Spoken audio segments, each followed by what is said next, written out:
Hello बच्चों, स्वागत है आप लोगों का आज के इस क्लास में। आज हम लोग पढ़ने वाले हैं एम्पियर का परिपथी नियम तथा उसके अनुप्रयोग, मतलब इस नियम को कैसे यूज़ करना है। तो चलिए बिना देर के स्टार्ट करते हैं आज का अपना टॉपिक, एम्पियर का परिपथी नियम। तो देखिए, वैद्युत क्षेत्र हमने सबसे पहले कूलाम के नियम से निकालना देखा था कि अगर कोई पॉइंट चार्ज Q इससे R दूरी पे अगर हमसे यहाँ पे वैद्युत क्षेत्र पूछता था तो हम E बराबर लिखते थे 1/4πε0 के Q डिवाइडेड बाई R²। तो ठीक वैसे ही हमने चुंबकीय क्षेत्र भी निकालना सीखा। ठीक है, चुंबकीय क्षेत्र कितना निकालते थे तो हम लोग बायो सेवर्ट का नियम देखे। बायो सेवर्ट के नियम से B बराबर होता था μ0/4πIdl sin θ/R²। ये होता था बिंदु आवेश के कारण, ये होता था धारावाही अल्पांश के कारण। फिर हमने इसमें गॉस का प्रमेय यूज किया था सिमेट्री के लिए। और कैसे यूज करते थे तो surface integration of E vector dot dA vector बराबर होता था Q/ε0। तो ठीक इसी तरह जैसे हम गॉस का प्रमेय यूज करते थे वैसे ही चुंबकीय क्षेत्र में हमको क्या यूज करना है, एम्पियर का परिपथी नियम। और वो नियम क्या है तो B vector dot dl vector बराबर μ0I। आई बात समझ में। वैद्युत क्षेत्र के लिए हमने पहले क्या देखा, कूलाम के नियम से हमने किसी बिंदु आवेश से R दूरी पे वैद्युत क्षेत्र निकाला, E बराबर 1/4πε0 के Q/R²। तो जैसे यहां निकालते थे वैसे ही चुंबकीय क्षेत्र के लिए हमने बायो सेवर्ट का नियम पढ़ा और धारावाही अल्पांश के कारण हमने देखा B बराबर μ0/4πIdl sin θ/R²। फिर वहां हमने गॉस प्रमेय यूज किया। वो क्या था, surface integration of E vector dot dA vector बराबर Q/ε0। तो जैसे यहां गॉस प्रमेय यूज करते थे ठीक वैसे यहां पे हम लोग एम्पियर का परिपथी नियम प्रयोग करेंगे, जो कि कितना है, B vector dot dl vector बराबर μ0I। तो ये तीन चीजें हम लोग पहले ही डिटेल में पढ़ चुके हैं, इनके वीडियो आपको डिस्क्रिप्शन बॉक्स में मिल जाएंगे। आज हम लोग इस चीज को, एम्पियर के परिपथी नियम को डिटेल में पढ़ेंगे। तो चलिए स्टार्ट करते हैं एम्पियर का परिपथी नियम, समझते हैं कि ये फॉर्मूला हमसे क्या कहना चाह रहा है। तो B vector dot dl vector बराबर μ0I इन। तो देखिए ये क्या है, ये होता है चुंबकीय क्षेत्र का रेखीय समाकलन। ठीक है, ये हमको क्या बता रहा है, चुंबकीय क्षेत्र का रेखीय समाकलन। चुंबकीय क्षेत्र का रेखीय समाकलन। ये जो सर्कल लगा है इसका मतलब होता है बंद पथ के लिए। बंद पथ का मतलब क्या हो, जैसे ये यहां से हमने स्टार्ट किया, घूमते घूमते घूमते फिर से वापस यही आ गए, तो ये एक क्लोज्ड पाथ बना है, एक बंद पथ बना है, तो इसी को हम लोग बोल रहे हैं बंद पथ। तो इस पूरे का मतलब क्या हो गया, बंद पथ के लिए चुंबकीय क्षेत्र का रेखीय समाकलन। ठीक है, इस पूरे का मतलब क्या हुआ, किसी बंद पथ के लिए चुंबकीय क्षेत्र का रेखीय समाकलन किसके बराबर होता है तो μ0I इन।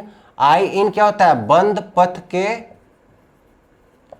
अंदर का नेट वैद्युत धारा।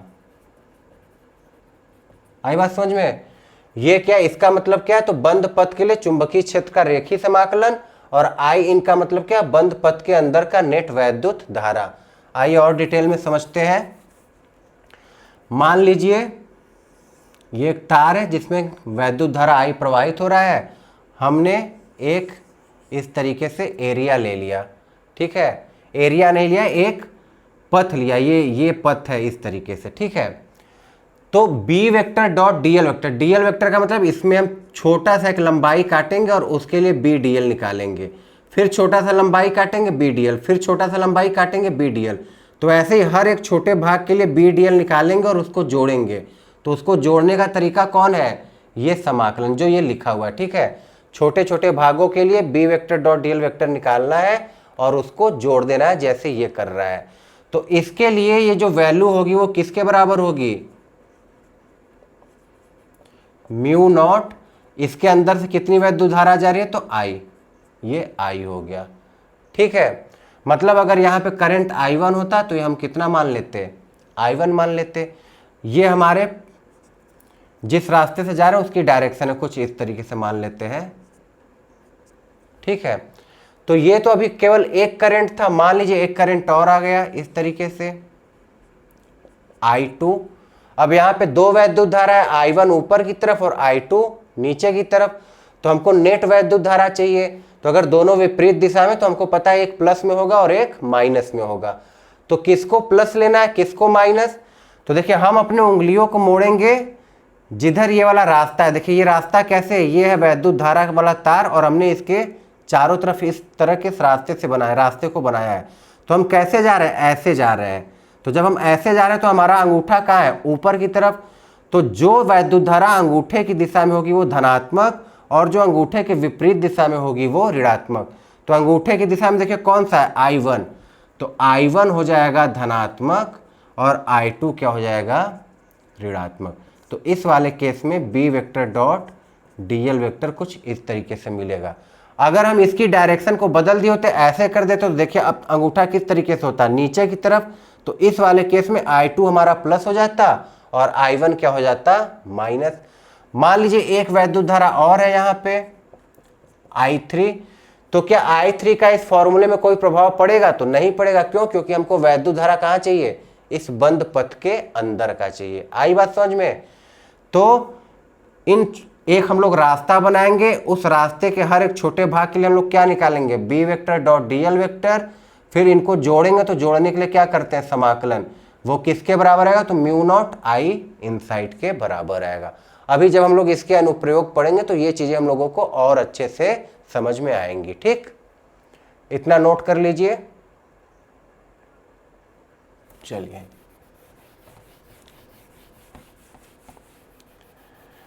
तो जैसे B vector dot DL vector हमको म्यू नॉट I इन दे रहा है, तो अगर हम वैद्युत क्षेत्र का रेखीय समाकलन करें बंद पथ के लिए, तो हमको क्या मिलेगा। ये तो देखिए किसके लिए है, चुंबकीय क्षेत्र के लिए। B का मतलब चुंबकीय क्षेत्र, E का मतलब क्या हुआ, वैद्युत क्षेत्र। तो वैद्युत क्षेत्र के लिए क्या मिलेगा, तो हमको पता है जो स्थिर वैद्युत बल होता है वो कैसा बल है, संरक्षी बल है। और संरक्षी बल एक बंद रास्ते पे कितना कार्य करता है, शून्य। अगर हमको पता है कोई बल संरक्षी है, तो किसी वस्तु को यहां से यहां तक ले जाने में जो किया गया कार्य होता है वो किसके बराबर होता है, जीरो के। जैसे हमने गुरुत्वाकर्षण बल में देखा है, गुरुत्वाकर्षण बल भी कैसा बल है, संरक्षी। तो अगर हम m द्रव्यमान की वस्तु को h ऊंचाई तक ले जाते थे, तो गुरुत्वाकर्षण बल कितना काम करता था, -mgh। बल नीचे की तरफ गुरुत्वाकर्षण बल, विस्थापन ऊपर की तरफ, तो दोनों के बीच का कोण होता था 180। तो कार्य किसके बराबर होता था, Fs cos थीटा। तो cos 180 माइनस में हो जाता था, तो F है mg के बराबर, विस्थापन है h, ये 180, तो ये आता था माइनस में। जब ऊपर से नीचे आता था तो विस्थापन भी नीचे, बल भी नीचे, तो ये वैल्यू किस में आती थी, प्लस में। तो ये किसके बराबर होता था, जीरो। तो देखिए ये एक बंद पथ बना, एक बंद रास्ता बना, जहां से गया था वापस वही पाया, तो कार्य कितना आ गया, जीरो। तो जैसे गुरुत्वाकर्षण बल के लिए एक बंद पथ पे किया गया कार्य जीरो है, वैसे वैद्युत बल के लिए भी एक बंद पथ पे किया गया कार्य जीरो होगा। मतलब अगर हम, इसका मतलब क्या हुआ, बंद पथ के लिए मतलब हम यहां से वापस लौट के कहाँ है, यहाँ पे आए, तो W किसके बराबर होगा, जीरो के बराबर होगा। तो W होता किसके बराबर है, तो F वेक्टर डॉट DS।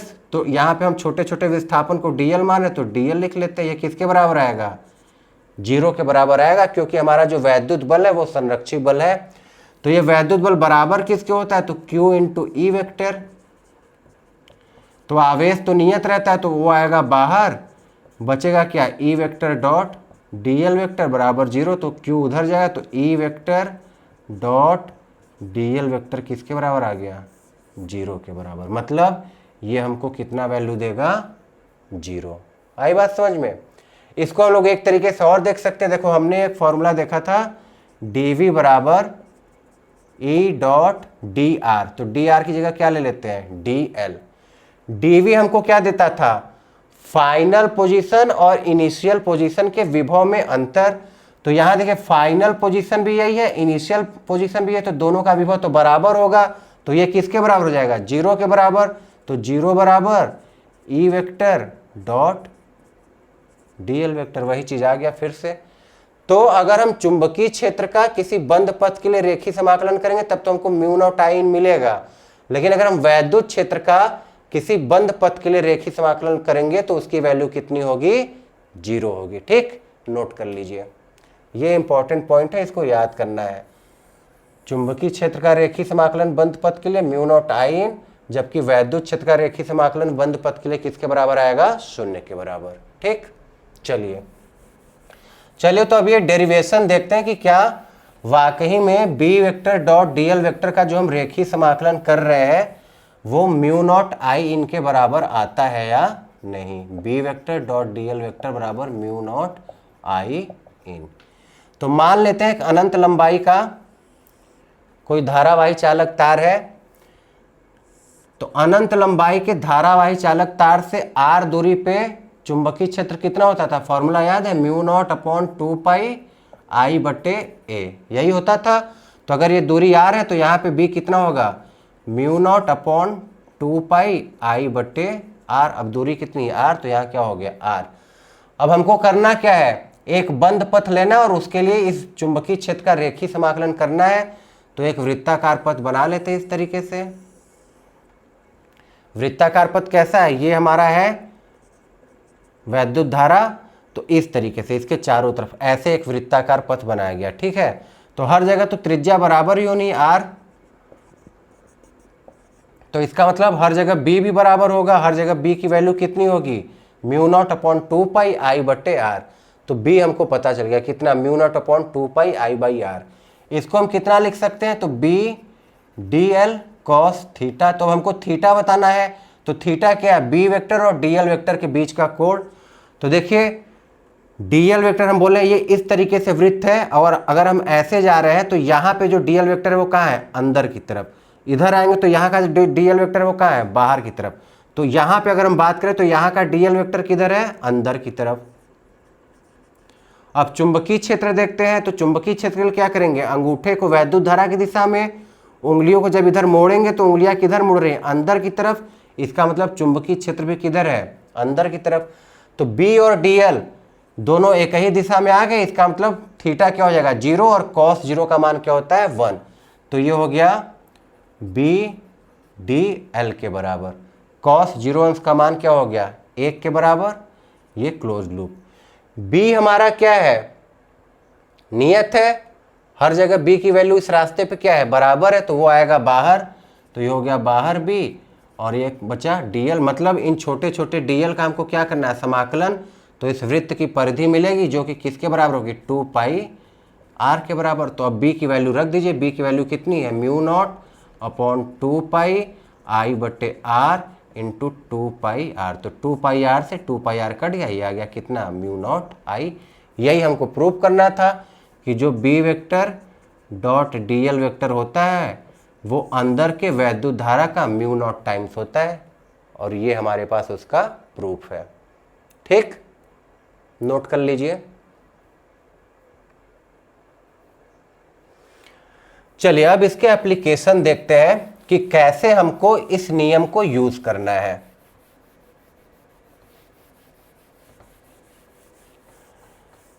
तो फिर से अनंत लंबाई का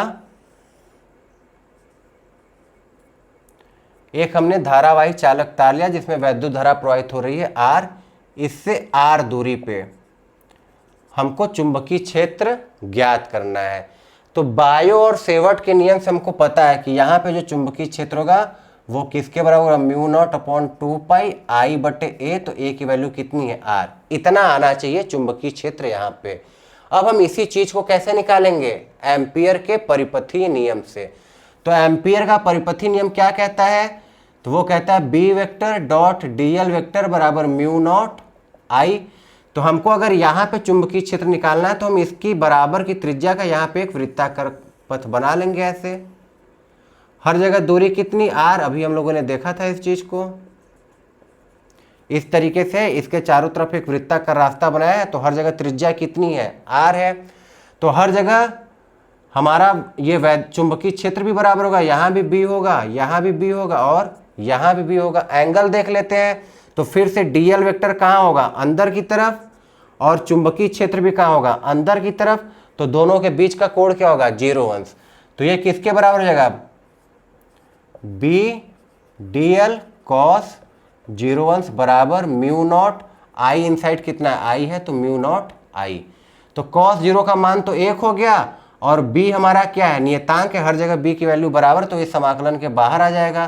तो ये बचेगा क्या, dl बचेगा बराबर म्यू नॉट आई। अभी हमने देखा था अगर हम छोटे छोटे भागों को जोड़ रहे थे, वो हमको क्या दे रहा था, वृत्त की परिधि। तो यहाँ भी अगर हम छोटे छोटे dl को जोड़ेंगे तो हमको क्या मिलेगा, वृत्त की परिधि। तो b इंटू 2πr बराबर म्यू नॉट आई, तो b बराबर हो गया म्यू नॉट अपॉन 2πi/r। ठीक, इसी के बराबर आ गया वैल्यू। तो ये हमने बायो-सेवर्ट के नियम से देखा था, आज उसी चीज को हमने डिराइव किया किससे, एम्पियर के परिपथीय नियम से। ठीक, नोट कर लीजिए। अब हम लोग चुंबकीय क्षेत्र निकालेंगे आदर्श धारावाही परिनालिका के लिए।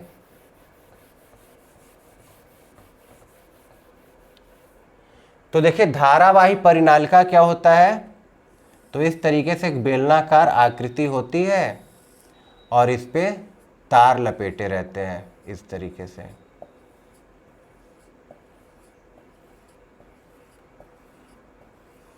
तो इसी में जब हम वैद्युत धारा प्रवाहित करते हैं तो इसको बोला जाता है धारावाही परिनालिका। तो हम पढ़ेंगे किसके लिए, आदर्श धारावाही परिनालिका के लिए।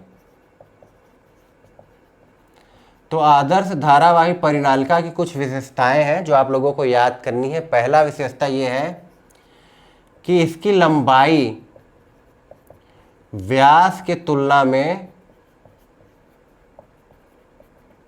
बहुत ज्यादा होता है।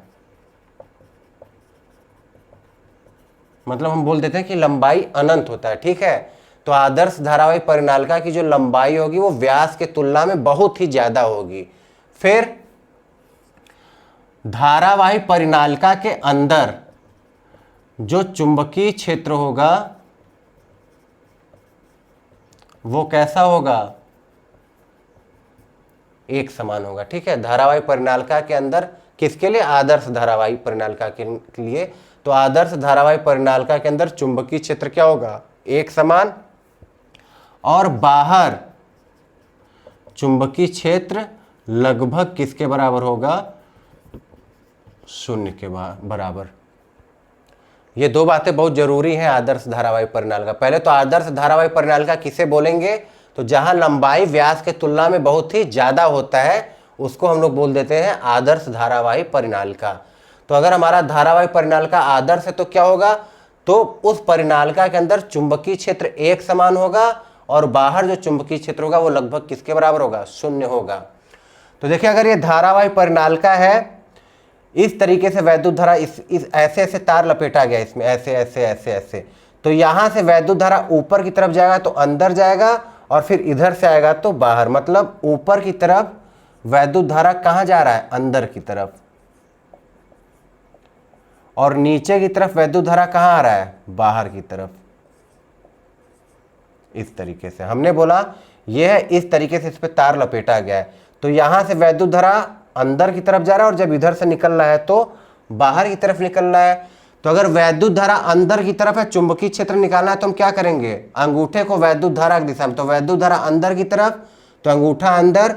अब उंगलियों को मोड़ेंगे तो उंगलियां इस दिशा में मुड़ रही हैं, इसका मतलब चुंबकीय क्षेत्र की दिशा ये होगी। ठीक है, यहां पे वैद्युत धारा किधर है, बाहर की तरफ, उंगलियों को मोड़ रहे हैं तो वो भी इधर मुड़ रहा है, तो यहां भी चुंबकीय क्षेत्र की दिशा किधर होगी, इधर की तरफ, ऐसे। ठीक है, तो ये धारावाही परिनालिका के अंदर कुछ चुंबकीय क्षेत्र का हमारे क्या हो गया, डायरेक्शन मिल गया। तो हम देख पा रहे हैं कि इसके अंदर ये चुंबकीय बल रेखा है क्या, एक दूसरे के समांतर है, मतलब ये एक समान चुंबकीय क्षेत्र है, जबकि सिरे पे एक समान नहीं है। ठीक है, तो अगर हमारा आदर्श धारावाही परिनालिका है तो अंदर का जो चुंबकीय क्षेत्र होगा वो कैसा होगा, एक समान होगा, और बाहर का चुंबकीय क्षेत्र एक समान नहीं होगा। तो हमें क्या करना है, हमें यहां पे मान लीजिए चुंबकीय क्षेत्र निकालना है, तो हम क्या करेंगे, एक बंद आकृति बनाएंगे इस तरीके से, हमको इसके लिए L लंबाई के लिए यहाँ पे निकालना कि कितना चुंबकीय क्षेत्र है। ठीक है, तो हमने एक बंद पथ बनाया, नाम दे दिया ABCD। तो इस बंद पथ के लिए हमको क्या निकालना है, B vector dot DL vector, ये निकालना है। B vector dot DL vector बराबर किसके होगा, म्यू नॉट I इन, मतलब इसके अंदर जितनी वैद्युत धारा है वो हम बाद में देखेंगे, पहले इसको हल करते हैं। तो ये हमको इस बंद पथ के लिए निकालना, मतलब ABCDA के लिए। तो हम क्या करेंगे, सबके लिए अलग अलग निकालते हैं, AB के लिए, BC के लिए, CD के लिए और फिर DA के लिए। तो मतलब इस चीज को हम कितना लिख सकते हैं, B vector dot DL vector बराबर B vector dot DL vector कहाँ से कहाँ तक, A से B तक, फिर plus B vector dot DL vector कहाँ से कहाँ तक, B से C तक, फिर plus B vector dot DL vector कहाँ से कहाँ तक, C से D तक, फिर B vector dot DL vector कहाँ से कहाँ तक, तो D से A तक। अब बारी बारी से सबको हल करते हैं। तो देखिए A से B, जब A से B की हम बात करें तो ये कहाँ है, धारावाही परिनालिका के बाहर। और हम बोल रहे हैं कि आदर्श धारावाही परिनालिका के बाहर जो चुंबकीय क्षेत्र होता है वो लगभग किसके बराबर होता है, शून्य के। मतलब B अगर शून्य हो गया तो ये पूरी वैल्यू किसके बराबर आनी चाहिए, शून्य के बराबर आनी चाहिए। तो ये वैल्यू हो गई किसके बराबर, शून्य के बराबर। प्लस देखिए B vector dot DL vector को हम क्या लिख सकते हैं, B DL cos थीटा। तो देखिए DL कैसे है, ऐसे, और B कैसे है, ऐसे। ये हो गया हमारा B और ये क्या हो गया DL। तो दोनों के बीच का कोण कितना है, 90। तो cos 90 क्या होगा, 0। इसका मतलब ये भी किसके बराबर हो गया, 0। जो यहाँ पे वही चीज यहाँ भी है, ये दोनों भी एक दूसरे से 90 अंश के कोण पे है। इसका मतलब D से A भी किसके बराबर आएगा, 0 के लिए। ठीक, बीच वाले के लिए देखते हैं C से D। तो C से D कहाँ है, धारावाही परिनालिका के अंदर है। और हम बोल रहे हैं कि परिनालिका के अंदर जो चुंबकीय क्षेत्र होता है वो कैसा होता है, एक समान।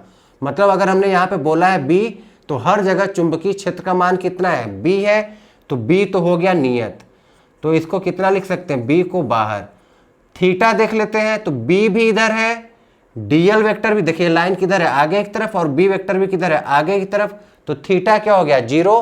तो cos 0 किसके बराबर, 1 के बराबर। तो यहाँ केवल इंटीग्रेशन में क्या बचेगा, DL। तो हमको DL ये जो लंबाई है कहाँ से कहाँ तक चाहिए, C से लेके D तक। तो C से D के बीच की लंबाई हमने कितनी मानी थी, L मानी थी। तो ये पूरा जब समाकलन करेंगे तो किसके बराबर आएगा, L के। इसका मतलब ये वैल्यू किसके बराबर आएगी, BL के। तो ये जो पूरा हमने लिखा है B vector dot DL vector, ये किसके बराबर आएगा, BL के बराबर आएगा। नोट कर लीजिए इतना। ये बाहर है, परिनालिका के बाहर चुंबकीय क्षेत्र शून्य, इसलिए इसके लिए शून्य। यहाँ पे B वेक्टर और DL वेक्टर के बीच का कोण 90 अंश, यहाँ के लिए भी यहाँ के लिए भी, इसलिए ये दोनों शून्य हो गए। इस वाले के लिए आया है, कितना आया है, BL के बराबर आया है। ठीक है,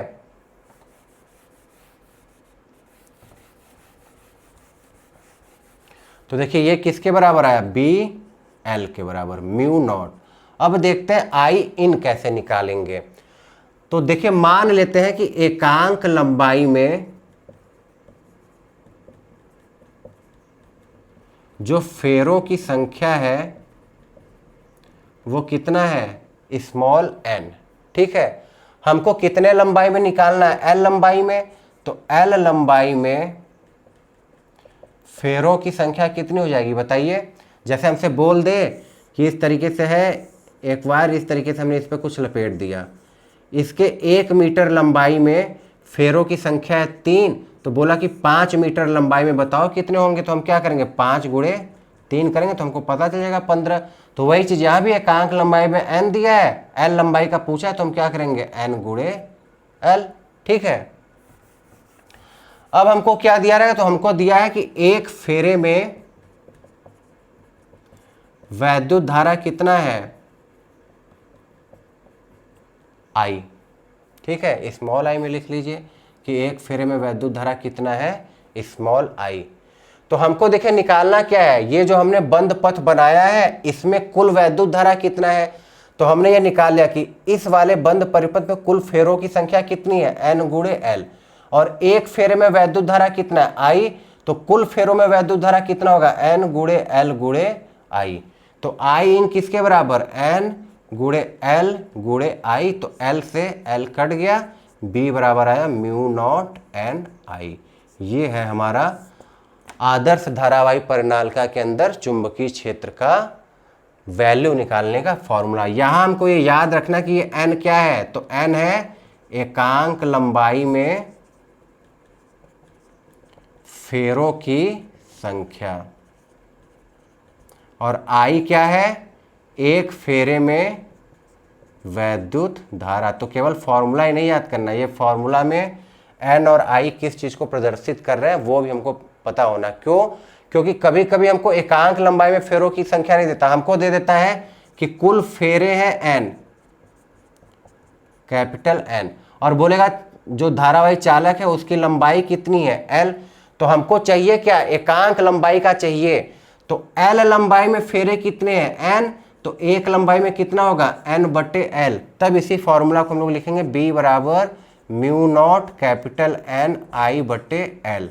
अब यहां पे जो n है वो क्या है, कुल फेरों की संख्या।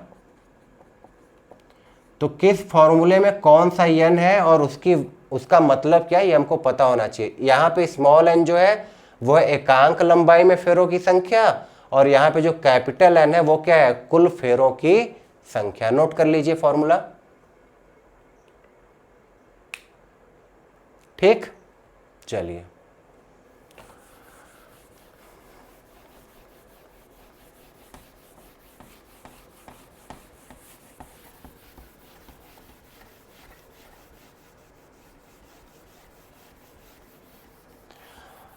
हमारे पास धारावाही परिनालिका के अंदर चुंबकीय क्षेत्र निकालने का एक और फॉर्मूला है। मान लीजिए इस तरीके से कोई धारावाही परिनालिका है, यहाँ हमको चुंबकीय क्षेत्र निकालना है। तो हमको क्या करना है, दोनों सिरों को इस बिंदु से मिलाना है। तो इस सिरे को मिलाएंगे और इस सिरे को मिलाएंगे। ये वाला जो सिरा, ये वाला एंगल कहलाएगा θ1 और ये वाला एंगल कहलाएगा θ2। एंगल का ध्यान देना है, कौन सा θ1 है कौन सा θ2। ये एंगल θ1 और ये एंगल θ2। तो जो चुंबकीय क्षेत्र का फॉर्मूला होता है वो होता है mu naught NI divided by 2 cos θ1 minus cos θ2। n क्या है, तो फिर से एकांक लंबाई में फेरों की संख्या। ये जो स्मॉल n है वो क्या है, एकांक लंबाई में फेरों की संख्या, ठीक है। तो ये किसी धारावाही परिनालिका के अंदर किसी बिंदु पर चुंबकीय क्षेत्र का निकालने का एक फॉर्मूला है। अगर हम अपने आदर्श धारावाही परिनालिका की बात करें तो हमने क्या बोला था, उसकी लंबाई अनंत होती है। तो अनंत तो बना नहीं पाते, तो उसको हम क्या करते हैं, उसका व्यास बहुत ही छोटा बनाते हैं और उसकी लंबाई बहुत ही ज्यादा बनाते हैं, जैसे कुछ इस तरीके से। अब मान लीजिए यहाँ पे हमको बनाना है, तो इस सिरे को हम इस तरीके से ऐसे मिलाएंगे और इसको ऐसे मिलाएंगे। तो देखिए ये तो इतना ही लंबा, अगर हम लंबाई और बढ़ा दें तो एक तरीके से सीधी रेखा मिलती है। तो जब सीधी रेखा मिलेगी तो देखिए एक तरीके से ये वाली रेखा इसी पे आ गई, तो θ1 किसके बराबर हो जाएगा, 0। और ये वाली रेखा इस पे आ गई तो θ2 ये पूरा होता है, तो θ2 किसके बराबर होगा, 180। देखिए ये रेखा इस पे आ गया तो θ1 क्या हो गया, 0। ये रेखा इस पे आ गया तो ये पूरा एंगल कितना हो जाएगा, 180। तो θ2 कितना हो जाएगा, 180। वैल्यू पुट कर दीजिए, तो cos 0 1 माइनस cos 180 अंश माइनस 1, तो माइनस माइनस प्लस, तो 1 और 1 क्या हो जाएगा, 2। तो ये क्या आएगा, mu naught NI divided by 2 into 2। तो 2 से 2 कटा, बचा कितना, म्यू नॉट NI। यही फॉर्मूला कुछ देर पहले हम लोगों ने देखा था अभी डिराइव करके।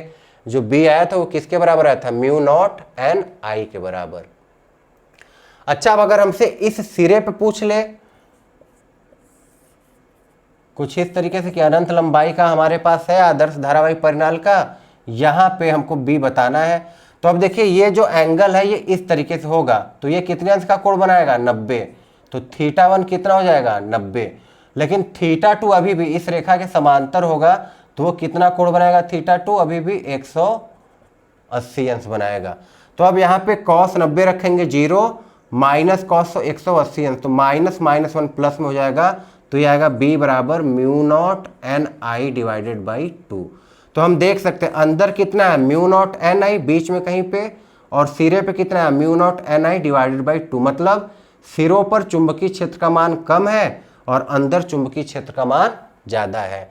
सिरे पे कितना है mu not an I divided by 2 और अंदर कितना है म्यू नॉट एन आई। ठीक, नोट कर लीजिए, इस पे भी न्यूमेरिकल दे सकता है, तो ये फॉर्मूला आपको पता होना चाहिए। चलिए एक लास्ट सवाल करते हैं इसका।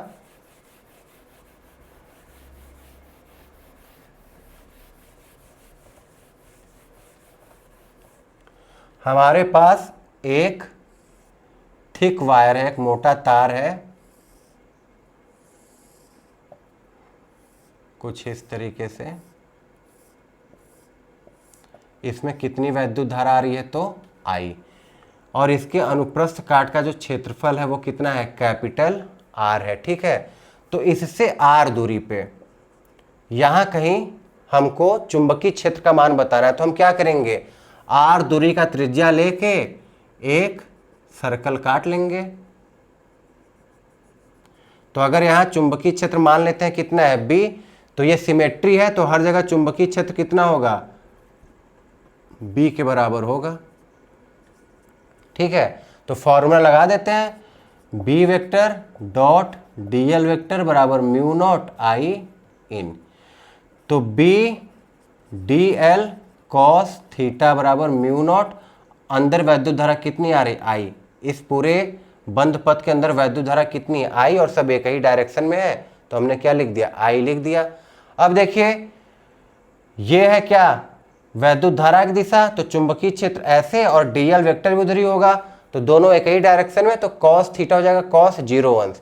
तो ये किसके बराबर आएगा, b dl। अब हम बोल रहे हैं b हर जगह नियत है, तो b आएगा इंटीग्रेशन के बाहर, तो इसको हम क्या लिखेंगे, dl बराबर म्यू नॉट I।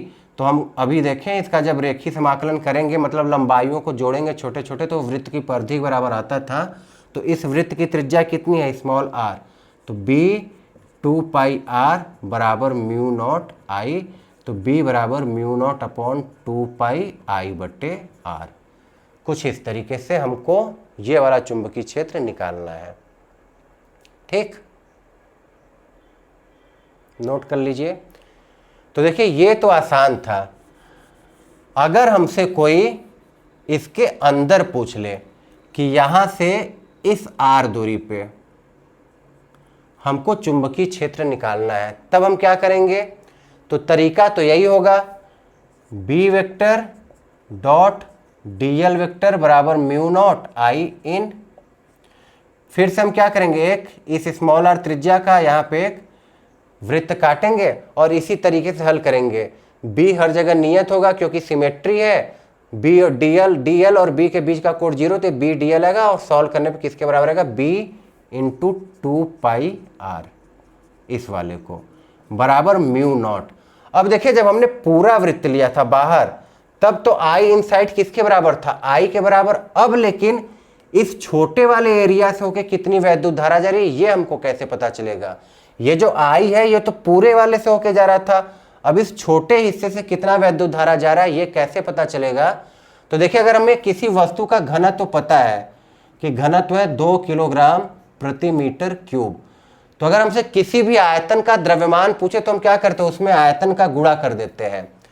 तो जैसे यहां पे घनत्व होता है, वैसे वैद्युत धारा के लिए क्या होता है, धारा घनत्व होता है।